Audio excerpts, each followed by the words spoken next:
사랑하는 성도 여러분, 오늘 하나님 앞에 예배드릴 때에 우리가 힘든 시기를 보내고 있습니다. 우리가 상황이 안 되어서 지금 각 가정에서 우리가 예배를 드리지만 우리 하나님 앞에 우리의 마음을 모아서 또 살아계신 하나님 존재 앞에 우리의 마음과 뜻과 정성을 다해 예배드릴 때에 오늘도 여러분들의 가정 위에 또 여러분들의 심령 위에 함께 해주시고 또 하나님께서 베풀어 주실 놀라우신 은혜와 축복이 있을 줄 믿습니다. 우리 오늘도 예배 중에 하나님 베풀어 주시는 놀라우신 사랑의 손길을 체험할 수 있는 여러분 모두가 될 수 있으시기를 간절히 주님의 이름으로 기도드립니다. 우리 다 같이 묵도드리겠습니다.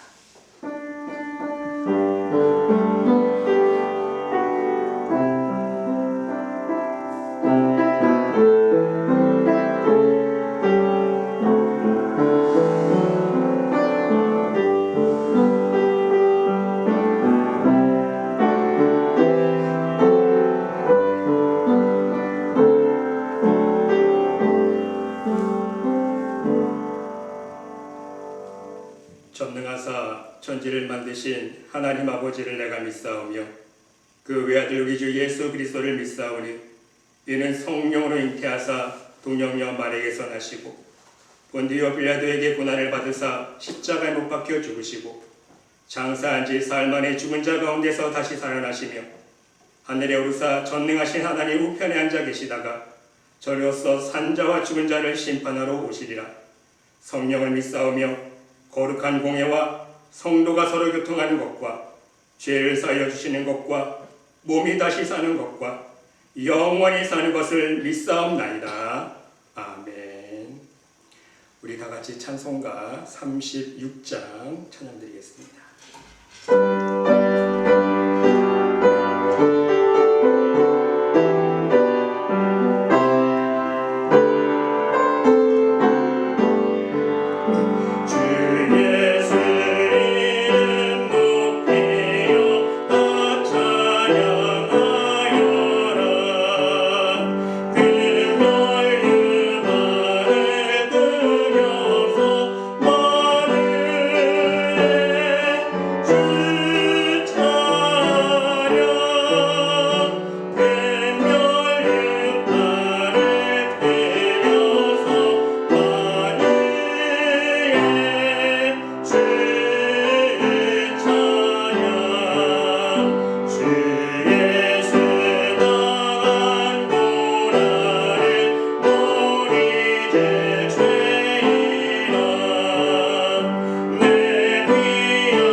말씀은 로마서 8장 31절로 39절 말씀입니다.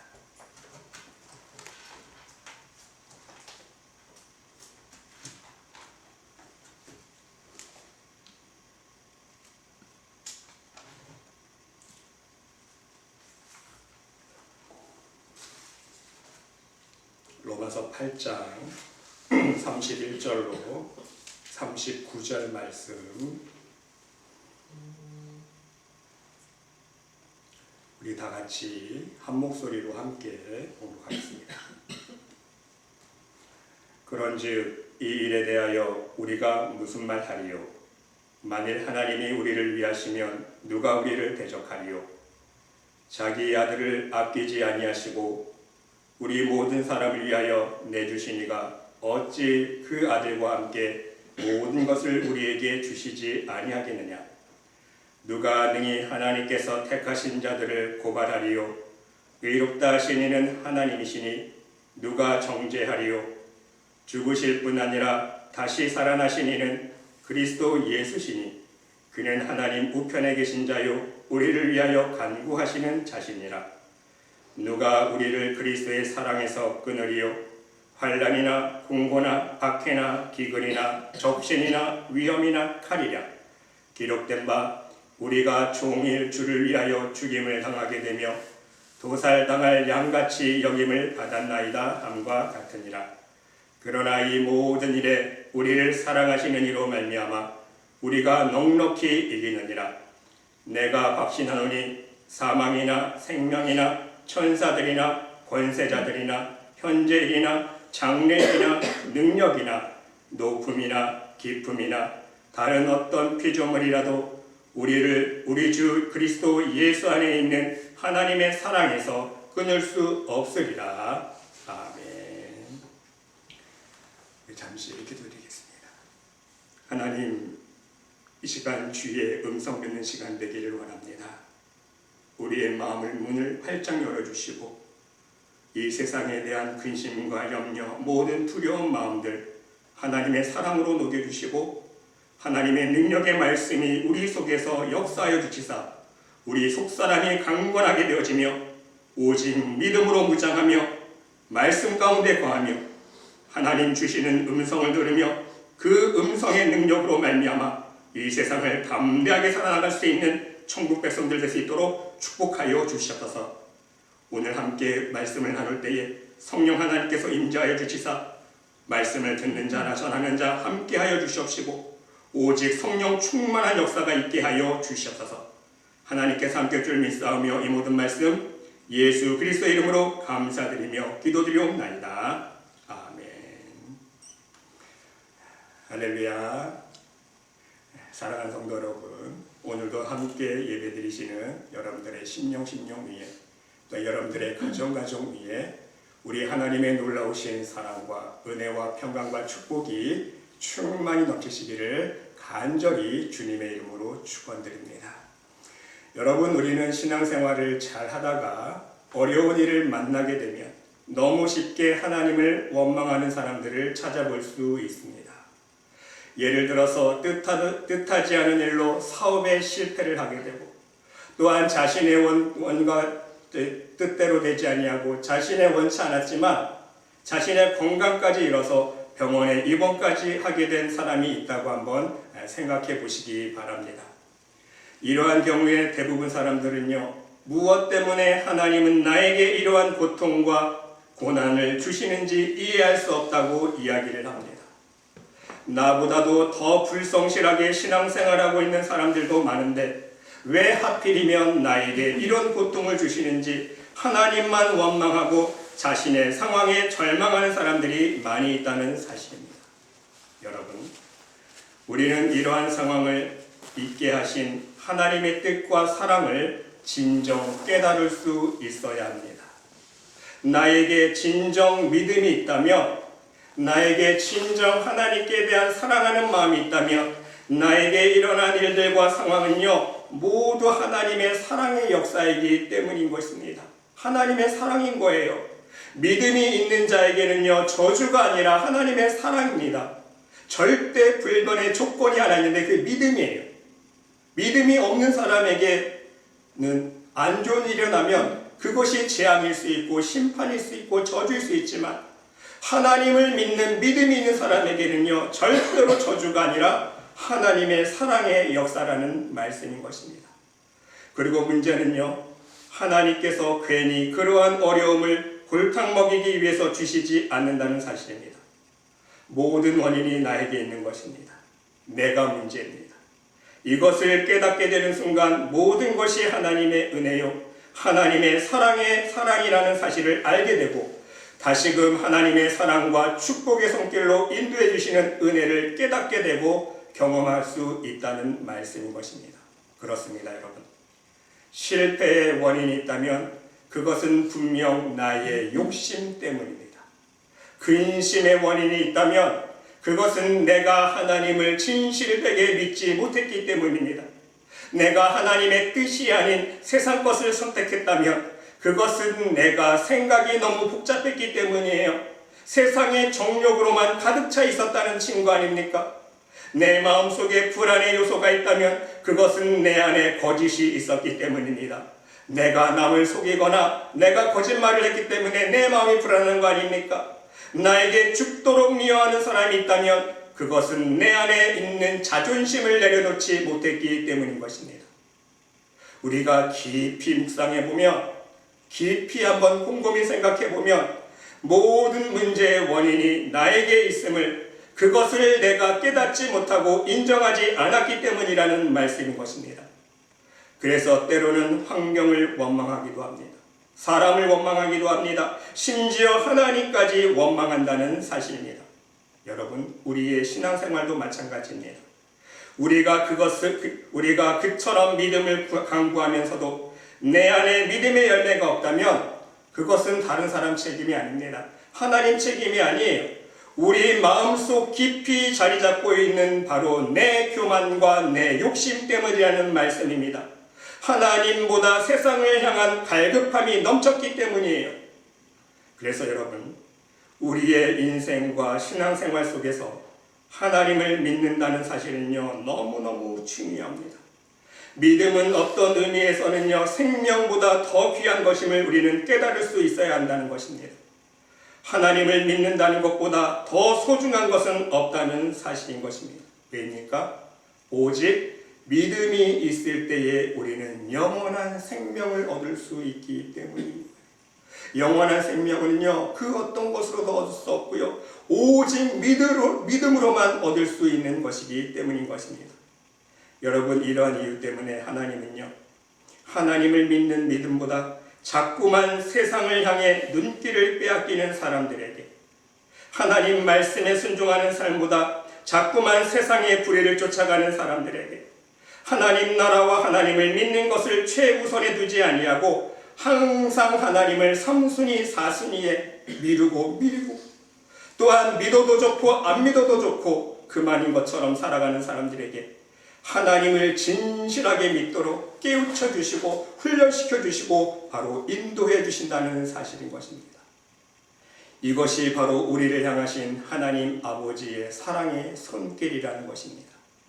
이러한 하나님의 사랑의 손길이 있는 사람의 인생이야말로 진정 복되고 복된 인생이라는 말씀인 것입니다. 하나님께서 포기하지 않으시고 계속해서 하나님의 품으로 돌아올 수 있도록 우리를 믿음이라는 연단으로 인도해 주시기 때문인 것입니다. 여러분, 이러한 하나님 아버지의 사랑이 잘못되었다고 말할 수 있는 것입니까? 세상 것만을 쫓아 육신의 종력에 이끌려 살아가는 사람들을 깨우쳐 주셔서 진정 소중한 것을, 하늘의 것을 찾도록 이끄시는 역사가 하나님이 실수하고 계시는 것입니까? 하나님이 잘못하고 계시는 것입니까? 그러한 하나님의 역사를 보면서 우리가 귀찮다고 말할 수 있는 것입니까? 세상의 헛된 것만을 쫓아서 죄의 유혹에 미혹되어 사망으로 걸어가고 있는 사람들을 깨우쳐서 돌이켜 주시는 것이 바로 하나님의 오지랖이라고 할 수 있는 것입니까? 하나님, 왜 내 인생 속에 개입해 주셔서 자꾸만 나를 귀찮게 간섭하십니까? 하나님, 왜 자꾸만 이 세상에 간섭하셔서 이 세상의 재앙으로 말미암아 우리를 이토록 힘들게 하십니까? 따질 수 있냐는 말씀인 것입니다. 여러분, 우리는 진정 깊이 이 점을 생각해 볼 수 있어야 한다는 것입니다. 여러분, 베드로전서 4장 1절로 2절 말씀을 보시기 바랍니다.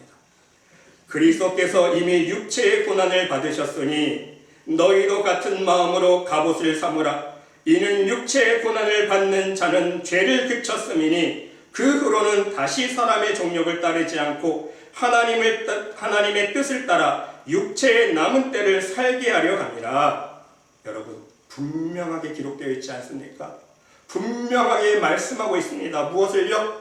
하나님께서 왜 우리들에게 고난을 주시는 이유가 무엇인지 분명하게 정답을 말씀해 주고 있습니다. 하나님께서 왜 우리에게 고난을 주십니까? 정욕을 따르지 않기 위해서, 죄를 스탑시키기 위해서. 이제 너 그만 죄를 지었으면 좋겠는데 왜 자꾸만 정욕의 길로 쫓아가니? 왜 육신의 길로 쫓아가니? 왜 미혹된 길로 쫓아가니? 그 죄의 길에서 스탑할 수 없겠니? 좀 돌이킬 수 없겠니? 인간은요, 고난이 없으면 스탑하지 않아요. 백하지 않습니다. 그게 인간의 본성이에요. 편한데 아무 문제 없는데 세상의 길로 걸어가면서 하나님을 쫓을 자가 누가 있겠습니까? 아무도 없어요. 그렇기 때문에 하나님은요, 우리에게 고난을 주셔서 죄를 스탑하게 하시고 하나님의 뜻을 따라 육체의 남은 시간을 오직 믿음으로 살게 하시기 위해서. 할렐루야, 그렇죠? 말씀 그대로예요. 죄를 스탑하고 이제는 하나님 말씀에 순종하는 삶을 살게 하시기 위해서 우리에게 고난을 주신다는 말씀인 것입니다. 이것이 바로 하나님의 사랑이요, 사랑의 채찍이에요. 그래서 히브리서 12장 말씀해 보시기 바랍니다. 이 하나님의 징계가 없는 자는 어떻다고요? 사생자요 친아들이 아니라고 말씀하고 있다는 사실입니다. 여러분, 그러기에 여기서 우리는 중요한 사실 한 가지를 깨달을 수 있어야 됩니다. 믿음이란 사람의 감정과 의지로 결정하는 신념이나 확신이 아니라는 것입니다. 내가 단지 입술로 믿습니다 고백한다고 그것이 믿음이 아니라는 것입니다. 내가 단지 한번 마음속에 감동을 받아서 마음속으로 하나님을 믿어보겠다고 다짐했다고 그것이 믿음이 아니라는 것입니다. 여러분, 진정한 믿음은 무엇입니까? 하나님 아버지와 바른 관계를 의미하는 거예요. 하나님께서 나를 위해서 예수님을 십자가에 못 박기까지 사랑하여 주신 그 놀라우신 하나님의 은총과 사랑을 내가 깨달았다면 그 응답으로서 나도 이제 이 세상에서 내가 가장 사랑하는 그 무엇을 버릴 수 있어야 된다는 거예요. 그것을 버리고 하나님을 사랑할 수 있는 삶으로 돌이키는 것이 바로 믿음이라는 것입니다. 하나님을 사랑하기 때문에 그분의 말씀이라면 무조건 순종할 수 있는 삶의 실천, 바로 이것이 믿음인 것입니다. 하나님께 받은 은혜와 사랑에 대한 분명히 응답이 있어야 믿음이라고 말씀드릴 수 있다는 거예요. 우리가 베드로전서 말씀 읽었던 것처럼 우리의 죄를 스탑하고 죄를 멈추는 삶을 사는 것, 쉽게 말씀드려서 하나님의 뜻을 따라 남을 때를 사는 게 무슨 뜻입니까? 하나님 말에 순종하는 삶을 사는 거예요. 고난이 없을 때는요, 내 뜻대로 내 마음대로 세상 정욕 즐기면서 살았지만 고난을 통해서 하나님께 돌아와서 믿음을 가지고 하나님 말씀에 순종하는 삶을 사는 것, 그것이 믿음이라는 말씀인 것입니다. 그런데 여러분, 안타까운 현실은 무엇입니까? 이 하나님의 사랑을 깨닫지 못하고 믿음으로 응답하지 못하는 영혼들이 있다는 사실입니다. 아무리 울어도 애써도 열심을 내어도 진실하게 믿고 싶어도 안 믿어지는 심령이 있다는 말씀인 것입니다. 사람의 힘으로 의지적으로 믿으려 해도 안 되는 화인 맞은 양심이 너무나도 많다는 거예요. 자신의 죄가 깨달아지지 않는 영혼, 자신의 죄를 인정하지 못하는 영혼들이 있다는 것입니다. 더 나아가서 내가 믿음이 있다고 생각하고 오직 주의 일에 열심을 내는 사람들이 있는데 그 열심마저도 결국은 자신의 의를 드러내는 수단일 뿐 하나님의 영광과 하나님의 이름을 높이지 아니하고 온통 내 영광, 내 이름을 위해서 열심내는 영혼들이 있다는 거예요. 그래서 믿음은요, 내가 믿는 것이 아니라는 것입니다. 내가 똑똑해서, 내가 잘나서, 내가 사리분별을 잘해서 믿음을 가질 수 있는 것이 아니라는 것입니다. 오직 나를 향하신 하나님의 은총과 사랑의 역사라는 것입니다. 내가 믿어지고 내가 믿음으로 하나님께 응답하며 말씀에 순종하는 삶을 살아갈 수 있다는 것 자체가 바로 하나님께서 나를 택하셨다는 증거라는 사실이에요, 여러분. 그게 증거예요.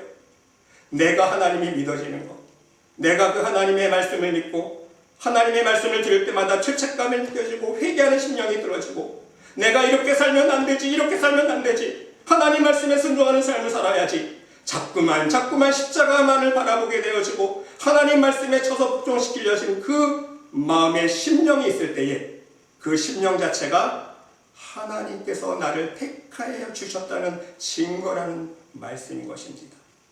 하나님께서 나에게 귀한 믿음의 선물을 허락해 주셨다는 증거인 것입니다. 그러기에 여러분, 사도 바울 역시 믿음은 오직 하나님의 선물이라고 고백하고 있는 것입니다. 또한 여러분, 하나님께서 허락하신 믿음이 있는 자는 다음과 같은 사실을 믿게 됩니다. 히브리서 11장 6절입니다. 하나님께 나아가는 자는 반드시 그가 계신 것과 하나님의 계신 것을 믿어야 돼요. 또한 그가 자기를 찾는 자에게 상 주시는 이심을 믿어야 할지니라. 그렇습니다. 믿음을 가지고 하나님께 나아가게 되면 먼저는 하나님의 살아계심을 알게 되고 믿게 됩니다. 하나님의 살아계심을 체험하게 돼요. 하나님의 지혜와 능력과 치유의 손길과 축복의 손길을 체험하게 됩니다. 그리고 더 나아가서 하나님은 하나님을 찾는 자들에게 상 주신다는 사실을 믿게 됩니다. 그러면서 믿음이 성숙해집니다. 하나님의 뜻과 공의와 사랑을 깊이 있게 깨닫게 됩니다. 하나님은 항상 정의롭고 항상 옳다는 사실을 깨닫게 됩니다. 그리고 더 중요한 사실은요, 성숙한 믿음으로 나아가게 되는 거예요. 믿음의 가장 높은 단계가 어떤 단계인지 아십니까? 하나님이 나에게 더 이상 좋은 것을 주시지 않아도, 상을 주시지 않아도 이제는 하나님을 원망하지 않습니다. 비록 내 사업이 잘 되든 안 되든, 내가 오늘 건강하든 병들어 죽는다 할지라도 하나님의 결정하심과 하나님의 인도하심에는 모두 뜻이 있음을 알기 때문인 것입니다. 하나님께서 나에게 가장 좋은 것을, 하나님께서 가장 좋은 상황을 허락하셨음을 믿기 때문인 것입니다. 그래서 어떠한 순간에라도 하나님이 잘못되었다고 생각하지 않는다는 것입니다. 왜입니까? 인간의 생각으로는 이해할 수 없지만 모든 상황 속에서 나를 향하신 하나님의 사랑이 있음을 알기 때문인 것입니다. 이해가 되어서 하나님이 옳다는 것을 아는 것이 아니라 하나님을 믿으니까, 하나님의 사랑을 믿으니까 항상 하나님이 옳다는 사실이 인정되어지고 깨달아진다는 거예요. 바로 이것이 진정한 믿음이라는 말씀인 것입니다. 그러한 믿음이 있기 때문에 하나님께서 나를 사랑해 주셔서 이 모든 상황을 허락하셨다는 사실을 은혜로 받아들이게 된다는 말씀인 것입니다. 사랑하는 성도 여러분, 믿음으로 하나님의 사랑을 깨달은 사람은 그래서 더 이상 할 말이 없는 것입니다. 사랑이란 깨닫고 보면 말로 표현할 수 없다는 것입니다. 그래서 여러분, 다윗이 시편 8편 4편에 무엇이라고 고백하고 있습니까? 사람이 무엇이간데 저를 생각하시며 인자가 무엇이간데 주께서 저를 권고하시나이까. 하나님 앞에 감격의 찬양을 드리고 있지 않습니까? 무한하신 하나님께서 버러지 같은 나를 무엇 때문에 이토록 돌봐주십니까? 내가 무엇이간데 나 같은 죄인을 하나님 이토록 사랑해 주시는 것입니까? 다윗은요, 황송하고 감사가 넘치는 믿음의 고백을 하고 있다는 사실입니다. 오늘 본문 말씀 속에서도 사도 바울이 고백하고 있지 않습니까? 이 일에 대하여 내가 무슨 말을 하리요? 더 이상 할 말이 없다는 것입니다. 여러분, 집을 나갔던 탕자 역시 돌아올 때는요, 심정이 정말 복잡했을 것입니다. 아버지 앞에 가서 무슨 말을 해야 하고 또 아버지는 나에게 어떻게 대해줄 것인가 근심하면서 염려하면서 돌아왔을 것입니다. 그러나 막상 돌아와 보니 여전히 아들로 사랑해 주시고 잔치까지 베풀어 주시니 할 말이 없었습니다. 기뻐하시는 아버지의 모습을 보니 할 말이 없다는 것입니다. 할 말을 잃었습니다. 돌아왔기 때문에 사랑하신 것이 아니라 벌써부터 돌아오기 전부터 아버지는 나를 사랑해 주셨고, 돌아왔기 때문에 용서해 주신 것이 아니라 벌써부터 용서하시고 그 탕자를 기다리고 계셨던 것입니다. 이러한 하나님의 사랑 앞에서 무슨 할 말이 있겠냐는 것입니다. 더군다나 여러분, 사도 바울은 자기 자신을 너무나 잘 알고 있지 않았습니까? 자신 같은 죄인 중에 괴수에게 베풀어 주신 하나님의 사랑을 생각할 때에 말문이 막히고 더 이상 말로 표현할 수 없는 감격과 감사가 있을 뿐이라는 것입니다. 그렇습니다. 사도 바울은요, 자신을 죄인 중에 괴수라고 고백했습니다. 만삭되어 태어나지 못한 자라고, 부족한 자라고 고백하지 않았습니까? 모든 사도보다 지극히 작은 자라고 고백했습니다. 그뿐입니까? 로마서 7장 24절에 보니까 비참하게 자신의 연약함을, 부족함을 고백하고 있습니다. 오라 나는 공고한 사람이로다. 이 사망의 몸에서 누가 나를 건져내랴. 자신의 비약함을, 자신의 연약함을 얼마나 솔직하게 고백하고 있습니까? 하나님 앞에서 하나님 말씀대로 순종하는 삶을 살고 싶은 그 마음은 있지만 자기의 심령이 죄의 노예가 되어서 하나님의 뜻을 행하는 것이 아니라 죄의 종의 뜻에 따라서 죄만 지을 수밖에 없는 자신의 모습을 보면서 원치 않은 죄에 머물러 있는 자기 자신을 바라보면서 한탄하고 있는 것 아닙니까? 하지만 여러분, 중요한 사실은 무엇입니까? 바울은 이러한 자신의 연약한 죄성을 바라보면서 자포자기하지 않았다는 것입니다. 그리고 부인하지 않았어요. 인정했습니다. 자기 자신의 죄성을 인정하고 깨닫게 되면서 이러한 자기 자신을 너무나도 잘 알고 계시는, 구제불능인 것을 아심에도 불구하고 하나님께서 나를 사랑해 주셨다는 그 놀라운 참사랑을 사도 바울은요, 깨달았다는 것입니다.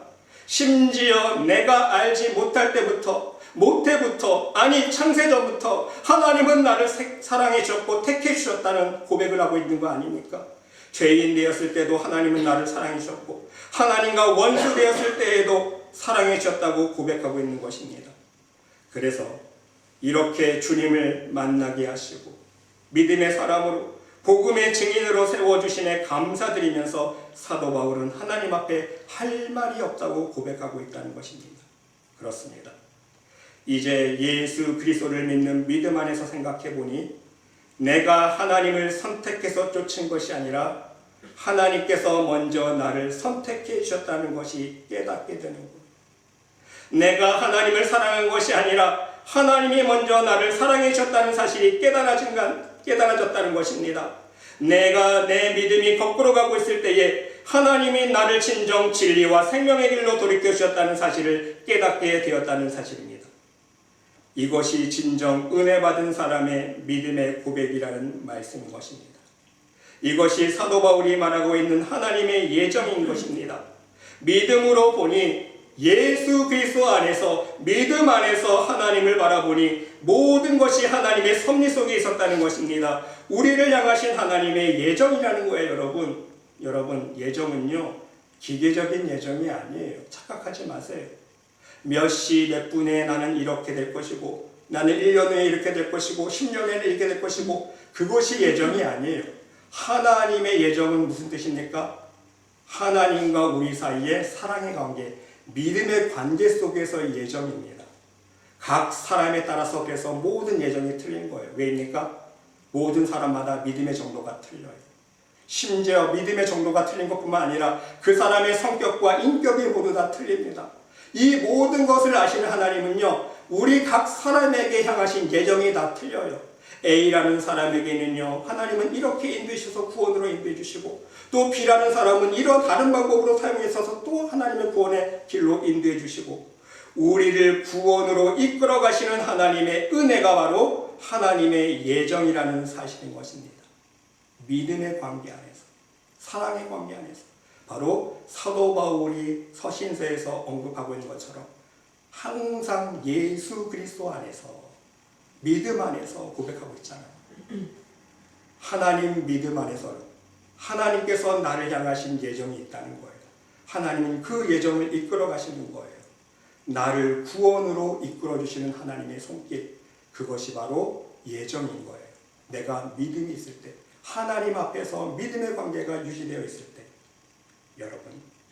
그래서 오늘 본문 말씀은요, 로마서의 주제이자 우리 신앙의 핵심이라고 말씀드릴 수 있는 것입니다.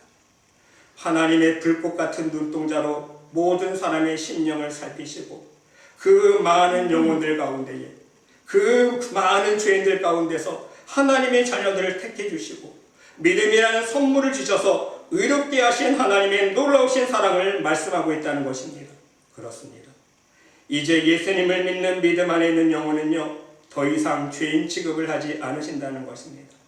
하나님께서 죄인을 이제 의롭다 여겨주신다는 것입니다. 죄인으로 사랑해 주신 것이 아니라 의인으로 사랑해 주시는 것입니다. 탕자로 사랑하는 것이 아니라 아들로 사랑해 주신다는 거예요. 소망이 없는 자로 사랑하시는 것이 아니라 이제는 소망이 있는 자로, 구제불능한 자가 아니라 이제는 하나님의 일꾼으로서 복음의 증인으로서 사랑해 주신다는 말씀인 것입니다. 내가 나를 볼 때에는 필요 없는 존재이지만 하나님 보실 때는 반드시 필요한 존재라는 거예요. 내가 나를 볼 때는 타락한 탕자이지만, 타락한 죄인이지만 하나님께서 이제 나를 보실 때는요, 소중한 하나님의 자녀요, 하나님의 아들이라는 말씀인 것입니다. 왜입니까? 믿기 때문입니다. 믿음을 고백했기 때문인 것입니다. 예수님의 십자가로 나의 죄를 덮어주신 하나님의 사랑을 믿기 때문인 것입니다. 그 믿음을 보시고 나를 이토록 사랑해 주신다는 사실입니다. 그렇습니다. 사랑하는 성도 여러분, 우리의 믿음은 이렇게 중요한 것입니다. 오직 믿음 하나로 하나님께서 나를 이토록 사랑해 주시는 이 놀라운 은총에 감사할 수 있으시기를 바랍니다. 그러기에 여러분 마음속에 진정 하나님 아버지에 대한 믿음이 있으십니까? 아멘. 여러분들 마음속에 진정 하나님 아버지에 대한 믿음이 있으십니까? 그러시다면 여러분, 이제는 절대로 여러분 스스로 절망하지 않기를 바랍니다. 하나님이 여러분에 대하여 절망하시지 않기 때문인 것입니다.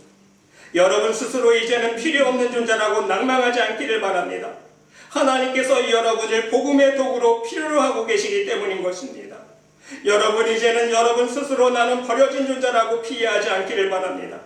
하나님 아버지께서 나를 택해 주시고 그의 자녀로 삼아 주셨기 때문인 것입니다. 그러므로 여러분, 우리는 아들까지 희생해 주시고 십자가의 희생제물로 삼으신 그 하나님의 놀라우신 사랑을 깨닫고 이제 우리 자신을 어떻게 보아야 합니까? 하나님 편에서는요, 이제 나는 의인입니다. 하나님의 자녀입니다. 축복의 자녀인 것입니다. 하지만 여전히 내가 나를 볼 때는 어떤 겸손한 신앙을 가질 수 있어야 되는 것입니까? 하나님께서 나를 의인으로 여겨주신다 할지라도 나는 여전히 죄를 질 수밖에 없는 죄인인 거예요. 베풀어 주신 하나님의 사랑과 은혜의 빚진 자입니다. 그래서 보답하는 양으로 어떻게 살아야 합니까? 사도 바울이 이것에 대해서 무엇이라고 답을 주고 있습니까? 날마다 십자가 앞에 나를 쳐서 복종시키는 삶을 살아갈 수 있어야 된다는 거예요. 내 죄를 매일매일 조금씩 말씀에 복종시켜야, 나의 죄성을 매일매일 조금씩 성령으로 다스려 나가는 삶을 살 수 있어야 된다는 거예요. 그래서 결국은 하나님 자녀답게 예수님의 성품을 닮아가는 진정한 믿음의 사람으로 성장해 나갈 수 있어야 한다는 것입니다. 너희가 육신대로 살면 반드시 죽을 것이로되 말씀하고 있지 않습니까?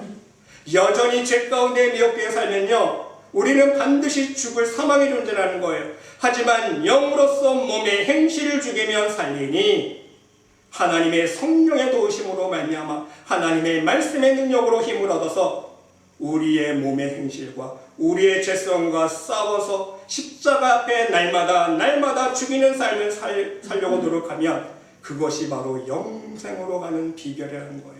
우리의 영혼이 살 수 있는 비결이라는 말씀인 것입니다. 그리고 여러분, 이러한 믿음이 있기 때문에 나의 삶 속에 찾아오는 모든 일들에 대해서 하나님의 사랑으로 받아들일 수 있으시기를 바랍니다. 비록 고난과 고통을 당한다 할지라도 내가 하나님 앞에 버려졌기 때문에 당하는 고통이 아닙니다. 오히려 하나님이 나를 사랑하시기 때문에 받는 고통과 고난임을 깨달을 수 있어야 된다는 것입니다. 내가 비록 실패한다 할지라도 저주의 실패가 아니라 하나님의 사랑 안에서 이루어지는 나를 향하신 축복의 사건임을 깨달을 수 있어야 된다는 말씀인 것입니다. 어떤 상황과 형편 속에서 오는 시련이 있더라도 오늘과 같은 전염병의 위험 속에서도요, 그 안에 숨어있는 하나님의 사랑을 우리가 발견할 수 있어야 되고, 그래서 오직 믿음으로 살아갈 수 있어야 된다는 말씀인 것입니다. 그래서 사도 바울은 환난이나 공고나 핍박이나 기근이나 적신이나 위험이나 칼이냐 어떤 것이라도 우리 그리스도 예수의 사랑에서 끊을 수 없느니라.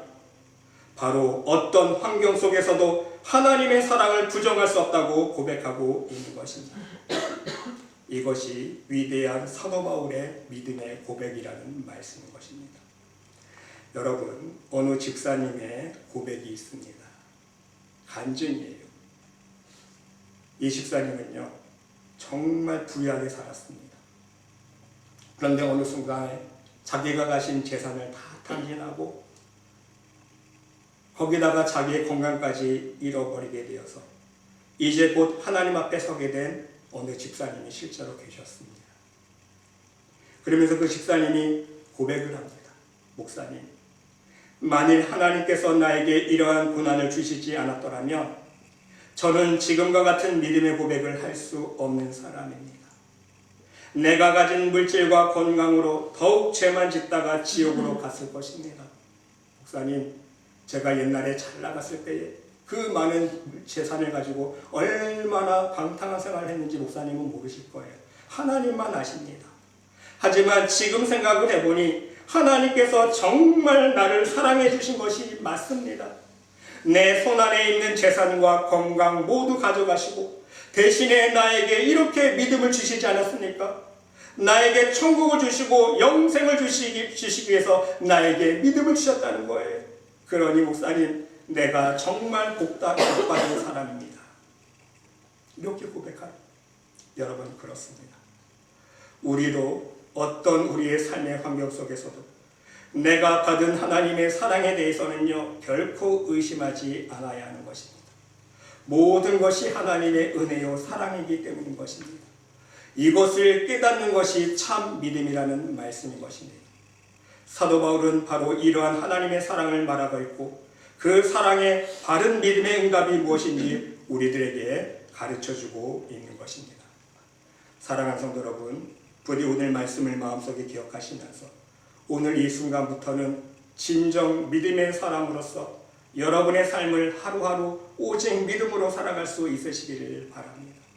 하루하루 나의 모든 세상 정욕과 욕심을 십자가에 못 박으면서 하나님의 사랑을 받는 축복의 삶을 살아갈 수 있으시기를 바랍니다.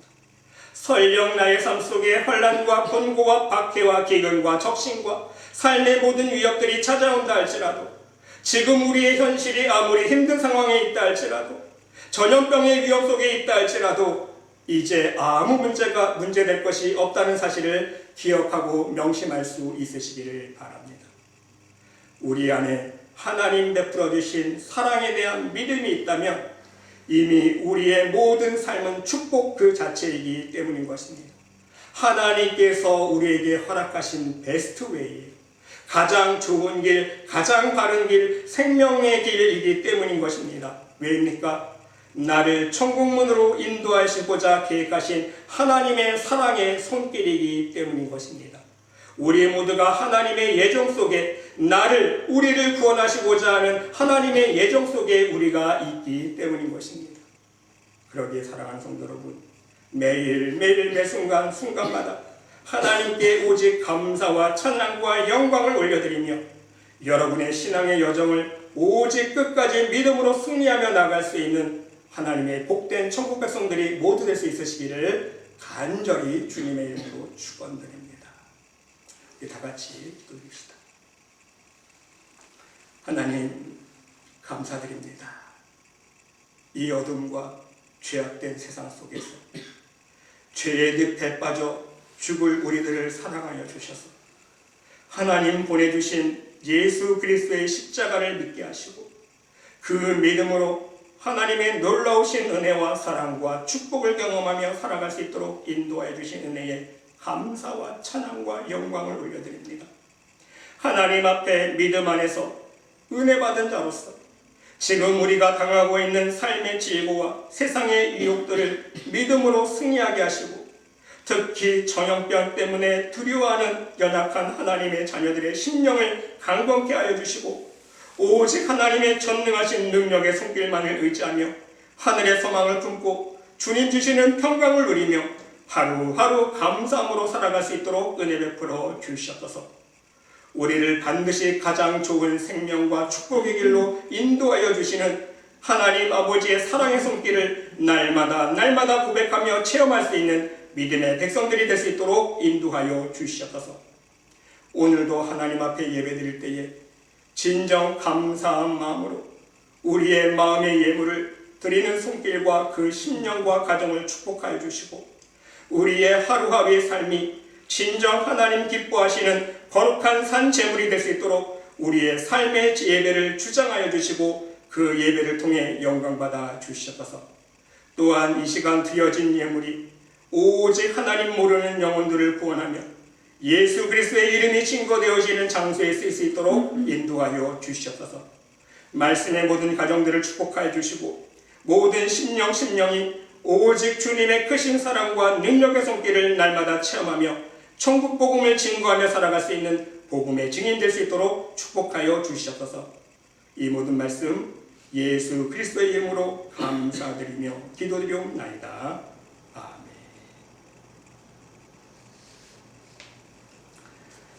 여러분, 교회 소식 간단히 말씀드리겠습니다.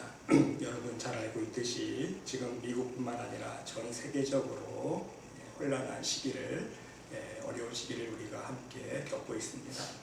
이럴 때서 여러분 함께 하나님 앞에 기도해 주시고요. 또한 특별히 여러분들의 건강 유의를 위해서 여러분들 건강 잘 챙기시고, 여러분들 면역성을 잘 키워나갈 수 있도록 여러분이 인간적으로 할 수 있는 모든 노력들을 기울여 주시면 감사하겠습니다. 그리고 우리가 고백하는 것은요, 우리가 하루하루 살아가는 것 우리의 능력대로 되는 게 아니지 않습니까? 항상 하루하루 우리가 믿음으로 살아가면서 하나님의 도우심의 은혜 손길을 강구하며 나아갈 수 있는 여러분 모두가 될 수 있으시기를 바랍니다. 그래서 여러분들 다음 주일 우리 29일 예배까지 하나님 앞에 영상으로 가정에서 예배를 드리게 되겠습니다. 여러분들 서로 격려해 주시고, 또 서로 안부 메시지 보내주셔서 함께 기도함으로 격려해 주심으로써 이 어려운 시기를 함께 잘 극복해 나갈 수 있으시기를 바랍니다. 또 우리 오늘 예배 마치시고요, 우리 카톡 단체방으로 서로에게 안부 메시지도 한번 주시고 교제 시간 나눠주시면 감사하겠습니다. 그리고 여러분 출타주기에 계신 우리 성도님들과 또 우리 감기 환자들이 많이 계시는 것 같은데, 특히 감기 환자들을 바로 하나님 은혜로 쾌유할 수 있도록 기도해 주시면 감사하겠습니다. 우리 찬송가 310장 찬양 드리시고 축도로 예배 마치겠습니다.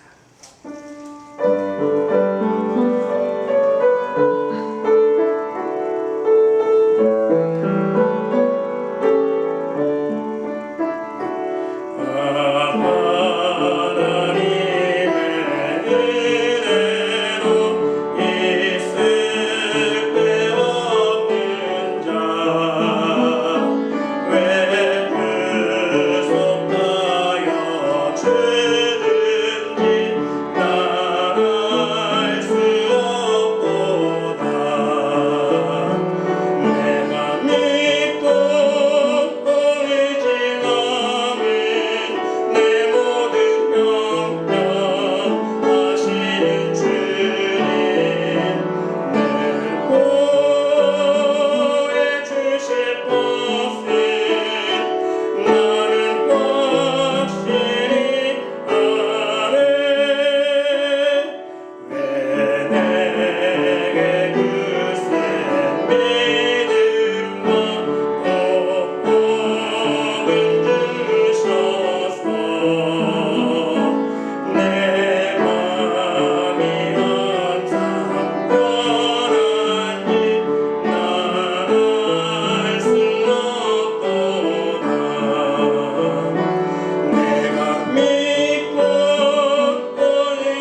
우리 구주 예수 그리스도의 은혜와 하나님의 극진하신 사랑과 우리 성령님의 감화감동 위로 역사 축복하신 치유하심이 오직 우리를 구원해 주시는 하나님의 사랑을 체험한 하나님의 자녀로서 날마다 믿음의 고백으로 하나님께 화답하며 매 순간 베풀어 주시는 하나님 아버지의 사랑에 기쁨과 감사함으로 살아가기를 간절히 소망하며 기도드리는 이 자리에 모인 하나님의 백성 머리 위에 심령 위에 그들의 가정과 직장과 사업체 위에 몸된 교회 위에 이제로부터 영원토록 함께 하시기를 간절히 축원하옵나이다. 아멘.